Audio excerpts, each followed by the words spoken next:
Okay everyone, welcome back to the channel. Today we're going to be taking a look at the FIA Manufacturers race at Fuji in the Group 3 cars. So yeah, this was absolute qualifying chaos if you watched this stream. A really messy qualifying session in the third slot of the day. So this was slot number 3 in top split.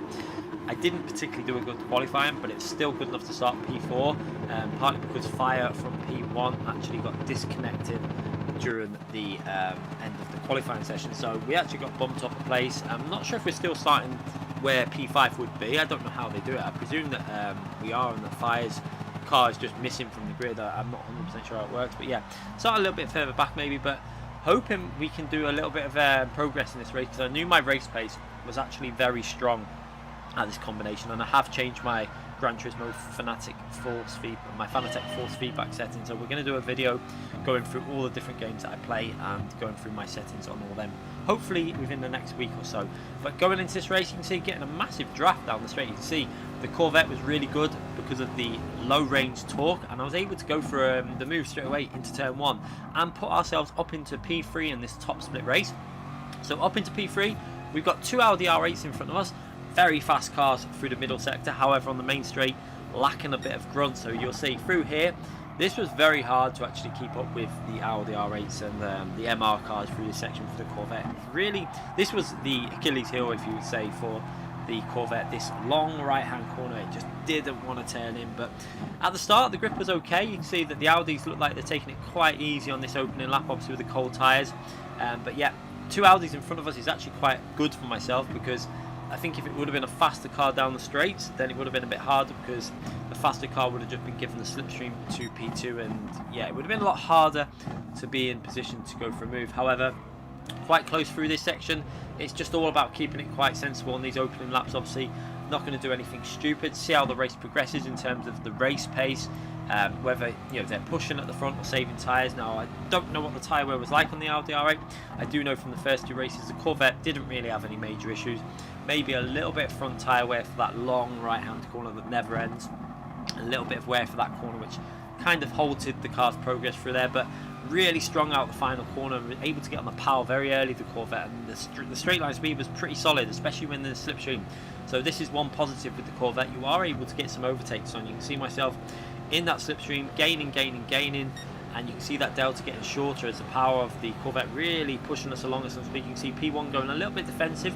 It looks like P2 is not going to go for a move. He goes a bit defensive against myself there. I wasn't going to go for a move, not on this lap. At this point of the race, it's probably first couple of laps you want to just get into a rhythm, make sure you don't make any mistakes, don't slow each other down too much, because then you're going to give other cars the ability to get closer. So for the first 2-3 laps the aim was just to basically just sit behind them and see how they're doing, see if their pace is strong. If the pace is strong, we can maybe all push on together for the end of the race and then go for some overtakes towards the end.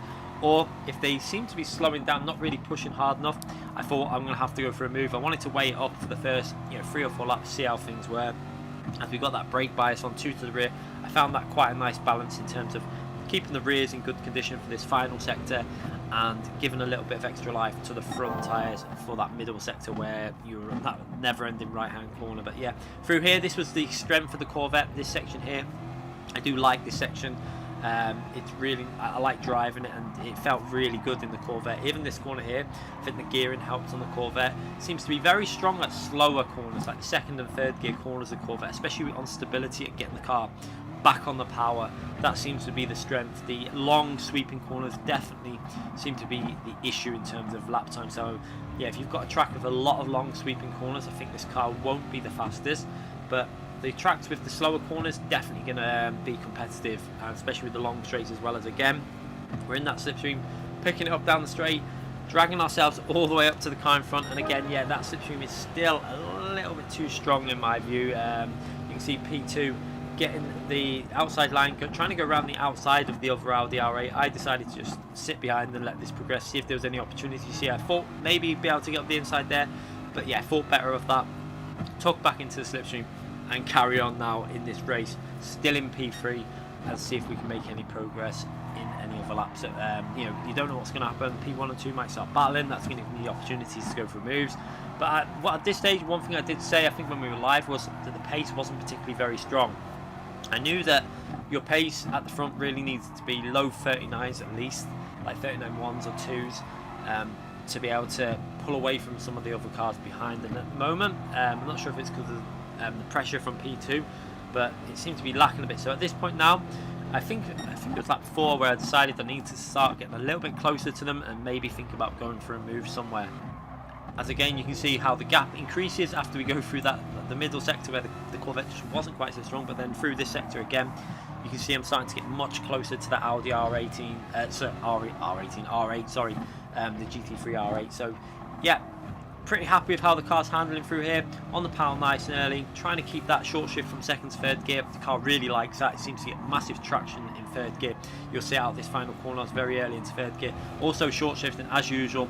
The reason we short shift the Corvette is because the Corvette, this is how you drive the Corvette GT3 car, or the Group 3 car, sorry, not the GT, it's actually a GTE car.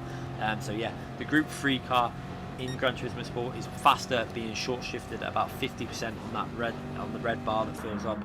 It actually will give you better top speed doing that.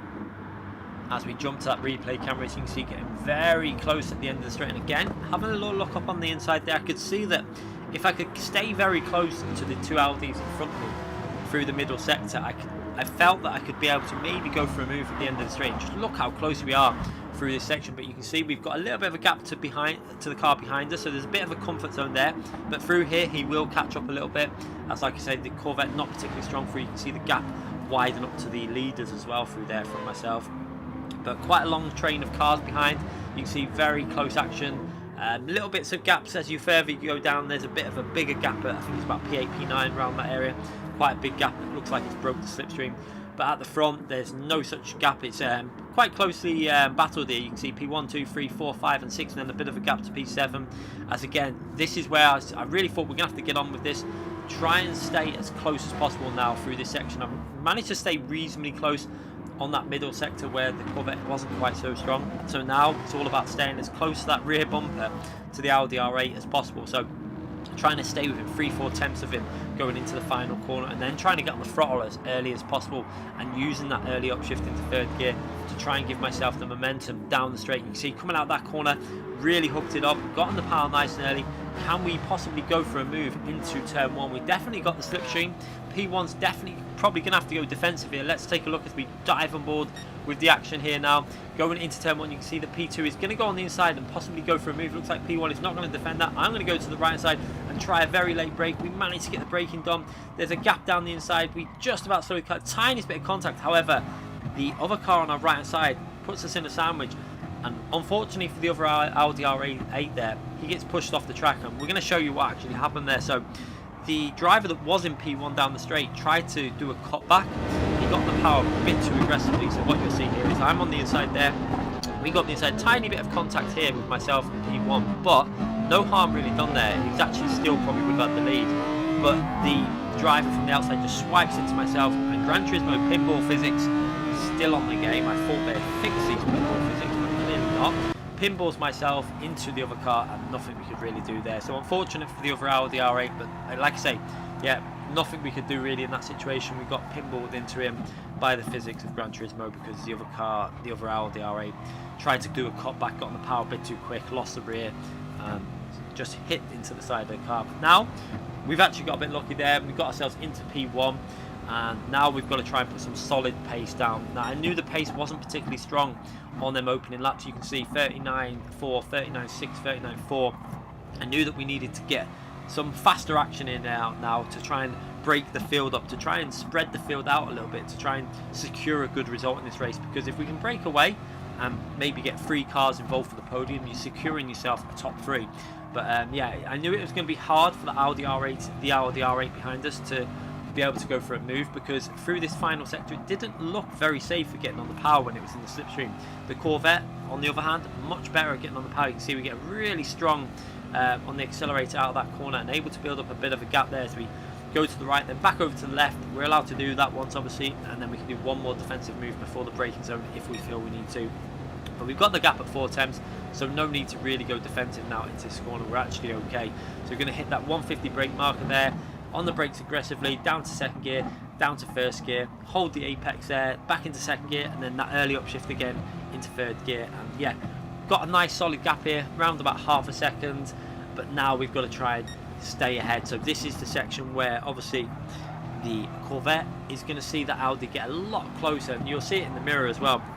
Through here you'll hear the tyres scrubbing on the Corvette, as well as it really struggles for grip through that long right hand corner. You can see the Audi R8 behind me get much closer, much more threatening. But then on the power here, Corvette quite strong, so it's because it was that third gear again, the Corvette seemed to be able to get a good pull out of that corner and give it enough of a gap really to stop him being able to go for a lunge into this corner, into the heavy braking zone of the chicane. And also through here, the Corvette felt really nice. I really enjoyed the flow of this section for the Corvette. The gearing again, it felt really good with that early upshift in the third gear. Seemed to help with the traction, and again building up just enough of a gap really to give us that little 3-4 tenths going onto the main straight where the Corvette was quite strong anyway. So this is just going to be about tactically trying to stay ahead of the Audi R8 behind us, always ensuring we drive smooth, consistent. We can't afford to make any mistakes in this race, especially if we want to take the win in this race. We're going to have to keep it nice and steady all the way, not risking too much, not overdriving the car as we break that, do that one move again to break the slipstream, and then we're back over to the left, and we can obviously do that one move towards the braking zone to defend our line into turn 1. So we managed to go over the line on a 39.1 there. We're going to speed up the action for a bit. You can see straight into the 39.1s when we're in clean air. Showed you that the pace on them opening few laps was a little bit off. Maybe they were saving tyres, I'm not too sure, it's possible, but I wanted to try and push away a bit and try and spread this field up a bit. So we kept on with it, tried to drive it nice and consistent, and tried to push for a few laps without making too many errors. As we go over the line again, you'll see another 39.1, so an even faster lap there, keeping it nice and smooth. Obviously we haven't got slipstream at the moment, so the pace is pretty solid. Low 39s, late 38s is a pretty solid pace when you're not in the slipstream. As we go through there, the blue sector didn't quite hook up this last sector here, as well as I've done on previous laps. I think this lap would have been a 38 if I didn't. I think it was the final corner possibly that I made a little mistake. As we go over the line again, 39.2 I think that is. So yeah, keeping it consistent, very nice drive at the moment. Trying to make sure we keep that gap through that section where the Audi R8 is much faster, and at the moment we're defending really nicely. You can see that he's not really able to go for any moves as we're just obviously speeding up this action because there wasn't much going on. It was all about just defensive driving at certain points, making sure that he can't get in a position to go for a lunge anywhere, which the Corvette's top speed really did help on. As we skip through now, we're joining the action back on lap 10. You can see that gap is still at about half a second, and we're driving very well right now. The consistency on the right hand side says it all. Probably one of my, so far it's been one of my most solid drives really, but this again is, I much prefer being at the front and just dictating the pace myself and just concentrating on the race. And if I get in a zone like that, I do tend to drive a lot better than when I'm obviously driving through the field. Although in this race, the first two races we started I think right at the back, we managed to gain like 8 to 10 positions on both of the races, so it was clear that the race pace was going to be solid if I could get in a good qualifying position. And luckily in this race the chaos pursued, and even not a very good qualifying lap started us in P4. So yeah, another blue going through that sector again, up and again through here. I think we didn't quite hook it up as we jump on board with that replay camera, checking out the amazing replays that are on Gran Turismo Sport. And you can see from this camera angle as well how I'm trying to make sure I widen the lines into these corners and trying to give myself very good traction into this final corner. It was so important that I got on the power right at the right point, used up the maximum speed coming out of there of the Corvette, then straight away over to that right hand side and then back to the left there, just to try and break that slipstream mainly to the Audi. So during the early rev range it wasn't able to keep up because at the top end the Corvette was quite a bit stronger, so it didn't really have the ability to get close enough to that to the Corvette to be able to actually go for a move into turn 1. So again you can see strong enough gap there, and I think P2 was actually quite happy to just be sitting behind. I think at this stage I think he maybe knew the pace was a little bit better with myself pushing. You can see that the field spread's starting to develop a bit. We've got the gap between, I think it's P5 there, seems to be close. I think it's actually lost the slipstream from P6, and we've got a bit of a gap between P3 and P4 also. So it looks like gaps are developing between drivers where the slipstream is starting to break open. And yeah, the pushing has really helped I think at this stage. You can see the consistency again on the lap times, constantly low 39s, very smooth driving. We actually did a 38.9 on that previous lap, which again is a very solid lap, especially with the tyres starting to fade a little bit. Obviously the fuel is coming down at this stage also, so the car is getting a bit lighter.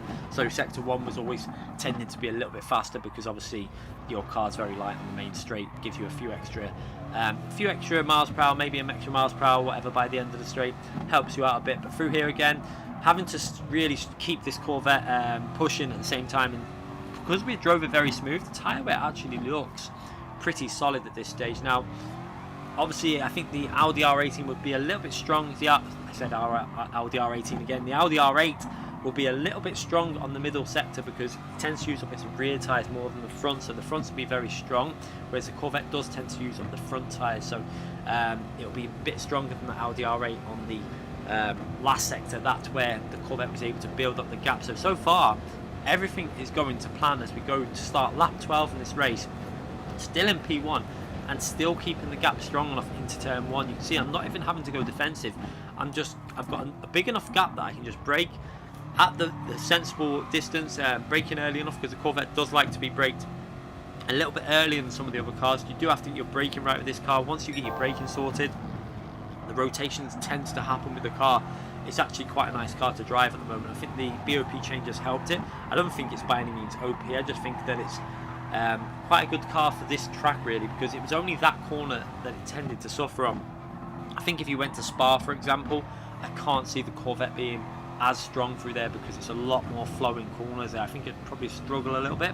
It'd be interesting to see, because it's got the power zone as well, so maybe it might be able to keep up there, but I don't think it'd be as strong as that Fuji as we go into the braking zone again, down into that first gear, trying to hit that apex. We run a little bit wide there. The first real error of the race, you see how I just didn't hook that apex up properly. I wanted to really get over the green Astro turf part, but no, we just missed the apex slightly, and that's going to cost us a tenth or so on this final sector. But just trying to keep it nice and smooth into the braking again, into that first gear, then early upshift in the second gear as we hit the apex, early upshift in the third gear on the power, trying to make sure that we get that good traction for this final corner, to make sure that we can just get that gap up to about 3-4 tenths. Again, it's so important to do as we go back over to the right hand side of the track, and then we're going to go back over to the left hand side again, and then we can do the one move into the braking zone if we need to, as we again look like we're fairly safe again. The gap is up about 3-4 tenths, so I don't think we're going to have to go defensive here. You can see I was checking out the gaps. As long as you were over 2 tenths, you didn't really need to go defensive, because he seemed to be driving quite sensibly behind. He wasn't going for any dives, so yeah, it seems like, I think what he was trying to do, the Audi behind us, was keep in the slipstream for that straight, because he's got the NSX behind him. And what you can see on the track map as well, and also in the mirror, is that we've managed to break the slipstream to P4 and 5 and 6 now, so we're starting to pull away from that group. So it looks like this is going to be a podium fight between myself in the Corvette, the Audi R8 behind me, and the Honda NSX. So two cars that are going to be very good through the middle sector, but two cars that aren't going to be particularly strong on the main straight. It'll be interesting to see, can they get into a position to go for a move. You can see on this, as we fast forward in the action now, just how much faster they are at this later stage of the race on that long right hand corner, and that is where the Corvette is starting to suffer a bit. So just trying to maintain my call and trying to keep it as smooth as possible as we go down the main straight, keeping them lap times nice and solid in the low 39s, late 38s on that other lap, and yeah, driving very nice again during this race. This is definitely one of my stronger races in a while, and again, hopefully the more we drive with the Fanatec equipment, the better I will get at the game with the Fanatec equipment. At the moment it seems to be going very well. I'm really enjoying using the CSL, so I much prefer it to the TGT, but that's just my personal opinion. As we go through the final sector, again, you can see we're on lap 15. We've got one more lap after this to go. This is now the most important sector of the whole race. This few corners here have to be perfect, because if he's going to go for an overtake, it's probably going to be into turn 1 now. So you can see he's pushing, I'm pushing. You can see he got a little bit of a rear slide there, and that's given me the ability to build up a bit of a gap. So this corner now is vital, hooking up the corner very nicely there into third gear, and really did that quite nice. So we're going to go to the right hand side of the track again and just try and stay over to the right now, and then we're going to go over to the left in a minute. You can see that the gap seems to be okay. We've got over 4 tenths, so over to the left hand side now, and I don't even think we're going to have to go defensive into the braking zone for turn 1. He seems a little bit too far back, so now it's going to all be about how close can he get on that long sweeping corner. Will he be able to get very close to myself to go for a possible dive up the inside? I was aware of it. I knew that that was where he might go for a dive, so we're going to have to go defensive if we have to into that tight left hand corner after this long right hand corner. So let's take a look now, trying to hook this corner up. Very important to do that. Did it quite nice there. And again through here you can hear the tyres screaming out, the front tyres on the Corvette just not liking this corner at the moment.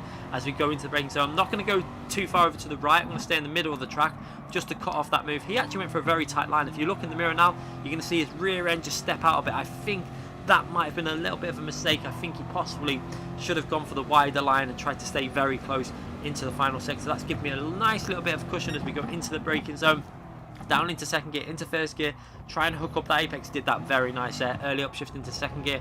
Now we've just got to keep our cool for these final few corners to take the win in this top split FIA Manufacturers race. Keep it nice and tight to that corner, into third gear early.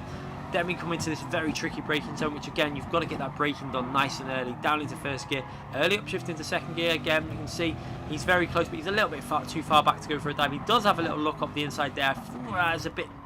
It was a bit optimistic, I think, there. I just kept my cool, stayed wide, and that kind of gave me the win, I think. I think going for that move there and keeping his line very tight for this main straight, the Audi was never going to get out of that situation with the tyre wear situation with that car as well, and the way the car is. So that kind of gifted me the lead really to the win in this race, and we go over the line. In a solid race pace. Obviously we started down in P4, I think it was technically P5 with the fact that fire got disconnected. But yeah, pretty happy to work our way to the win, and drove very nice from start to finish. Kept it consistent. I'm really happy with the points haul as well in this race. We come away with 361 points, I think it is. I think that's possibly my biggest score in the Manufacturer Series so far. Obviously we switched from Renault to Corvette, so haven't done that many races in Renault yet. So yeah, that's definitely my biggest Group 3 race anyway, driving for Corvette. And yeah, I do like Fuji, so very happy with that. We come away with some solid points. We make up 3 positions. And a very nice race. I hope you enjoyed this race. Let me know in the comment section if you enjoyed it. Let me know any thoughts during the race. If you enjoyed the race, hit that like button. And if you haven't already subscribed to the channel, hit that notification button so you don't miss any future videos. Thanks again for watching, everyone.